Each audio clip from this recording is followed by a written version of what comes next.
bonne détente à ceux qui nous suivent. Bon déjeuner. Hein, Madame Aziza Mounana, qui prend son café quelque part, et aussi à ceux qui nous suivent. Alors, nous allons parler de la politique. L'Assemblée nationale, bientôt l'installation du bureau définitif. Mais déjà, la FDC pose des préalables. Mais pourquoi ces préalables encore? Monsieur Yvon Yanga, bienvenue. Merci, monsieur le journaliste. Au four et au moulin. Ah oui. Ah oui. Bientôt, le bureau définitif sera installé. Oui. Bon, on a été surpris d'un communiqué officiel venant du président du bureau provisoire de l'Assemblée nationale, à la personne du président Bosso, qui engage ce bureau provisoire, qui informe aux députés nationaux de l'installation, du calendrier électoral pour l'installation du bureau définitif de l'Assemblée nationale, qui commence déjà le 10, c'est-à-dire demain, pour le dépôt des candidatures de ceux qui veulent concourir aux élections des membres du bureau définitif, mais aussi ceux qui veulent aussi gérer les perchoirs de l'Assemblée nationale. Et le programme finira le 18 de ce mois avec l'élection et l'installation de membres du bureau définitif. Voilà. C'est insatisfaisant pour vous? Après plusieurs pressions, on a vu la pression des députés qui demandaient à ce qu'il y ait les calendriers enfin là. Oui, la pression des députés, c'est de leur droit. C'est de leur droit parce que ce sont les représentants du peuple et ils estiment que ce n'est pas du tout bon de voir l'élection qui a eu lieu depuis le 20 décembre dernier, 2023, jusqu'au jour d'aujourd'hui. Ceux qui avaient le mandat du peuple, ils n'ont pas encore commencé à exercer ces mandats d'une manière officielle. Voilà pourquoi ils étaient obligés de faire pression au président du bureau provisoire, mais aussi aux membres du bureau, afin de pouvoir lancer au moins le programme de cette compétition qui va leur permettre au moins de commencer déjà les exercices. Mais en ce qui nous concerne, ce qui est plus important pour nous, c'est que nous, dans notre pays, nous avons l'habitude de constater certains comportements des dirigeants du pays qui pensent que le pays peut marcher avec les hommes forts. Non, on n'a pas besoin des hommes forts. Nous avons besoin des institutions fortes parce que les hommes passent, mais les institutions restent. Et si vous êtes fort, une fois que vous serez en retraite, donc c'est fini pour l'institution, ça devient faible. Or, si l'institution est forte et que les hommes qui gèrent l'institution respectent la loi fondamentale, respectent les lois du pays, ça fera en sorte que ces institutions demeurent toujours fortes. Pour les cas de l'Assemblée nationale, vous êtes sans ignorer que la Cour constitutionnelle, c'est une haute juridiction du pays qui statue les litiges au dernier degré s'il y a des contentieux électoraux des députés nationaux. Et la Cour avait statué les cas des 49 députés nationaux. Et là, au regard de l'article 93, l'article 94 et 95 de la loi organique numéro 13/026 du 15 octobre 2013, excusez-moi, portant organisation et fonctionnement de la Cour constitutionnelle. Après confirmation des 49 députés nationaux, cette haute juridiction du pays avait notifié les partis concernés et l'Assemblée nationale. Et ces derniers avaient vite organisé une plénière en vue de présenter et de valider les mandats des 49 députés nationaux. Mais nous avions constaté une mauvaise volonté manifeste venant de membres du bureau provisoire de l'Assemblée nationale. Volonté manifeste. Ce n'est pas moi qui le dis, mais c'est la loi. C'est la loi. L'article 94 de la loi organique portant organisation et fonctionnement de la Cour constitutionnelle qui dit Les décisions de la Cour sont exécutoires immédiatement. Et l'Assemblée nationale a été déjà notifiée depuis pour la confirmation des 19 députés après rectification d'erreurs matérielles. 19 députés de... 19 députés nationaux. Ah. Je ne parle pas de l'AFDC. Combien de l'AFDC? Ils sont à 2. 2. Oui. 2 de l'AFDC. Mais ici, je ne suis pas venu parler de l'AFDC. Je suis venu parler de respect des textes. Il faut la confirmation. Légaux, mais aussi l'engagement de ceux qui gèrent les institutions de la République. Parce qu'ils veulent se faire des hommes forts. Quand la Cour constitutionnelle, la haute juridiction du pays, statue au dernier degré sur les sorts de litige qui étaient de députés nationaux, et les erreurs matérielles ont été rectifiées, et cette haute juridiction du pays a notifié à l'Assemblée nationale envie de rétablir le droit de ces 19 députés nationaux, toutes les tendances confondues, c'est-à-dire et de l'opposition et de la majorité, mais chose grave, jusqu'au jour d'aujourd'hui, l'action qui a été posée avec les 49 députés, c'est-à-dire la présentation et la validation de leur mandat, n'a pas encore été faite pour les 19 députés récemment établis par la rectification des erreurs matérielles. Alors, nous étions surpris de voir un calendrier, dans ce calendrier, il n'y a pas un programme qui est repris en vue de la présentation de ces députés. Donc, les députés nouvellement établis doivent attendre après les élections. Mais non, c'est de leur droit de voter les candidats de leur choix au niveau de l'Assemblée nationale, au niveau du bureau définitif de l'Assemblée nationale, mais aussi et surtout c'est de leur droit de concourir à cette compétition du perchoir de l'Assemblée nationale ou encore de membres du bureau définitif. Et je le répète, ici je n'engage pas la FDC ou je ne parle pas de la FDC. Je parle du cas général. Il y a des députés de l'IDPS, il y a du MLC, il y a de l'UNC, il y a de la FDC, il y a de tous les autres regroupements et formations politiques. Donc ici, nous en appelons au sens élevé des responsabilités du président Bosso, le président du bureau définitif, le président du bureau provisoire de cet organe délibérante, de pouvoir organiser le plus vite que possible. Mais comment il va le faire? Parce que déjà demain, c'est les dépôts des candidatures, demain ainsi que lundi, mardi, mercredi, il y aura la campagne électorale. Samedi, ça sera les bureaux définitifs. Donc, il n'a pas assez de temps pour ça. Oui, mais messieurs les journalistes, je pense bien que peut-être que vous ne maîtrisez pas le fonctionnement de cette chambre basse. On peut avoir plusieurs programmes. On peut aussi convoquer une plénière, même de 30 minutes, même de 1 heure du temps. Ici, nous parlons des respects des textes. Je le répète, nous parlons des respects des textes. L'article 94 de la loi organique portant organisation et fonctionnement de la Cour constitutionnelle oblige à toutes les institutions du pays, dont les cas sous examen, de pouvoir respecter immédiatement ces arrêts. Ce n'est pas moi qui le dis. Ce n'est pas la FDC, ce n'est pas l'IDP, ce n'est pas MLC, ce n'est pas INC, ce n'est pas les PALOU.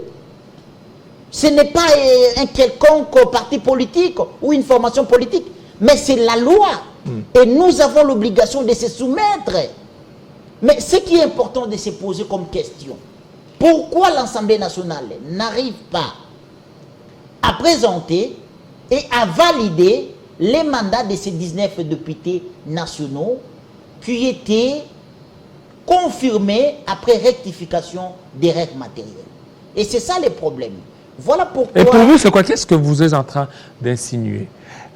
Parce qu'il y a ceux-là, ceux qui ont été déboutés après la confirmation des erreurs matérielles, qui refusent de céder le siège. Ils disent qu'ils vont continuer à siéger. Monsieur Jean Dédier, ici, je vous ai parlé à mon exposé des motifs que nous évitons d'avoir des hommes forts dans notre pays. Quand vous parlez du refus des 19 députés, ce n'est pas la volonté individuelle de dire non ou oui de leur avis. Je vous ramène dans le cas des 49 députés nationaux. Quand ils étaient invalidés par la Cour constitutionnelle, est-ce que ces 49 députés nationaux avaient refusé la décision de la Cour? La réponse est non. La décision de la Cour est opposable à tous. Mais ils avaient introduit la requête. Et après, les 49 députés qui étaient confirmés par la Cour étaient allés vite à l'Assemblée nationale. Après notification de celle-ci, ils étaient présentés.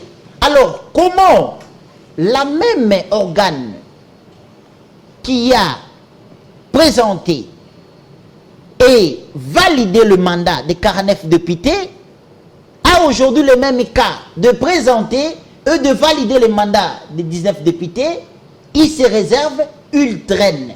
C'est pourquoi nous avions dit, nous avions constaté la mauvaise volonté manifeste. Et cela est dit à une manœuvre dilatoire tendant à s'opposer aux décisions de la haute juridiction du pays. Or, moi et vous, et les autres juridictions du pays, nous n'avons pas le pouvoir de s'opposer aux arrêts de la Cour constitutionnelle.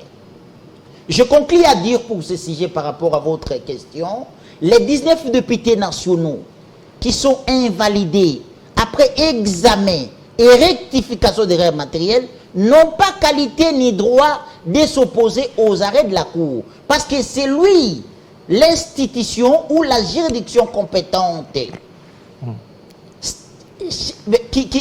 qui est censée de statuer au dernier ressort s'il y a des litiges ou des conflits électoraux par rapport aux députés nationaux. Donc, je conseille utilement à ces 19 députés nationaux de garder l'air calme. Parce que... Lesquels? Non, je parle des 19 députés nationaux qui sont invalidés. Voilà, il y a deux. Après rectification des règles matérielles. Voilà, après ils ne peuvent pas s'opposer à la Cour. Mais je demande à l'Assemblée nationale le plus vite que possible, même aujourd'hui ça peut se faire, même demain les avant-midi, de présenter et de valider les 19 députés que la Cour a corrigé et a rectifié les règles matérielles et il a jugé bon que ces 19 députés ont vraiment raison d'être rétablis à leur droit. Voilà. Jusque-là, pour l'Assemblée nationale, ne reconnaît pas les arrêts de la Cour après rectification d'erreurs matérielles. Merci beaucoup, monsieur Jean Bédel. Jean-David. Jean-David, excusez-moi pour le lapsus. Vous aimez trop Jean Bédel. J'ai un ami avocat qui s'appelle Jean Bédel. Excusez-moi, monsieur Jean-David. L'Assemblée nationale, ce n'est pas une institution, appui à la démocratie, qui est censée de dire telle ou telle personne est revêtue du pouvoir des députés nationaux. Non. Au regard de l'article 211 de la Constitution, c'est la CENI qui est censée d'organiser les élections et de faire la publication provisoire. Et la loi électorale nous dit, c'est la Cour constitutionnelle qui est la haute juridiction de l'ordre judiciaire censée à statuer sur le litige pour la confirmation et présenter à l'Assemblée nationale et les partis concernés la liste définitive de députés nationaux élus valablement.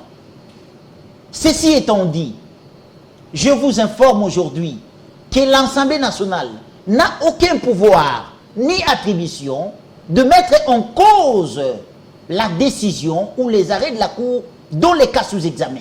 Parce que quand vous dites que l'Assemblée nationale ne reconnaît pas, non, ce n'est pas de ses attributions de reconnaître ou pas. Lui, c'est un organe qui doit exécuter. Mais c'est comme si la Cour s'est dit... Excusez-moi, monsieur le journaliste. C'est un organe qui est censé d'exécuter, comme il avait fait pour les cas des 49 députés nationaux. L'Assemblée nationale n'a pas mis en cause la décision de la Cour constitutionnelle pour les cas des 49 députés nationaux. Après examen et arrêt de la Cour constitutionnelle, l'Assemblée nationale avait présenté et validé le mandat des 49 députés nationaux. Cela veut dire il n'a pas le pouvoir de mettre en cause les arrêts de la Cour. Et ça revient au même sur le cas des 19 députés nationaux. Ce n'est pas à l'Assemblée nationale, ni au Sénat, ni au gouvernement de s'opposer aux arrêts de la Cour. Et à mon exposé des motifs, je vous ai bien parlé de l'article 93, 94 et 95 de la loi numéro 13, barre 026, du 15 octobre 2013, portant organisation et fonctionnement de la Cour constitutionnelle. En conclusion, ce n'est pas à l'Assemblée nationale de statuer ou de décider sur la validation ou la présentation des députés de leur que la Cour a déjà statué. Et l'Assemblée nationale ne peut qu'exécuter les arrêts de la Cour. Il y a ceci, c'est que la Cour, l'Assemblée nationale, en tant que défenseur du droit de l'homme et défenseur de l'état du droit et de toutes les valeurs contenues dans la Constitution, dès lors que la Cour a rendu son verdict, nous savons que les arrêts de la Cour sont susceptibles d'aucun recours. La Cour s'était déjà prononcée en validant certains candidats. La Cour ne peut plus se dédire. Ce n'est pas ce qui justifie aussi cette tergiversation de la part de la Chambre basse du Parlement. Ici, je reste focus, monsieur Jean-David. Il me semblerait que vous voulez m'amener dans un débat qui n'a pas une base juridique. Je reste focus. Et je pense que je fais plusieurs émissions chez vous. Je vous ai parlé de la jurisprudence. C'est une source des droits. Pour les cas de 2019, il y a eu le député qui était invalidé, mais après examen et rectification de règles matérielles, ces députés ont été rétablis dans leurs droits. Et comment je peux dire, cette thèse est fondée sur l'article 93, alinéa 4 de la loi organique portant organisation et fonctionnement de la Cour constitutionnelle. Je reste focus et je reste sur les principes des lois du pays. Je ne parle pas des hommes, je ne parle pas d'un parti politique, mais je reste focus.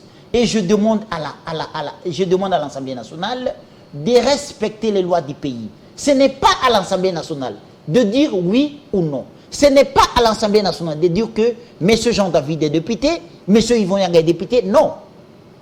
L'article 211 de la Constitution donne le pouvoir et l'attribution à la CENI d'organiser et de publier provisoirement la liste de députés élus. Tandis que la loi électorale donne le pouvoir exclusif à la Cour constitutionnelle, qui est une juridiction de l'ordre judiciaire, afin de statuer sur le litige. Et après avoir rectifié les erreurs matérielles, la Cour s'est rendue compte que réellement, les 19 députés ont droit de regagner à l'hémicycle afin de représenter le peuple. Donc là, c'est un fait débat.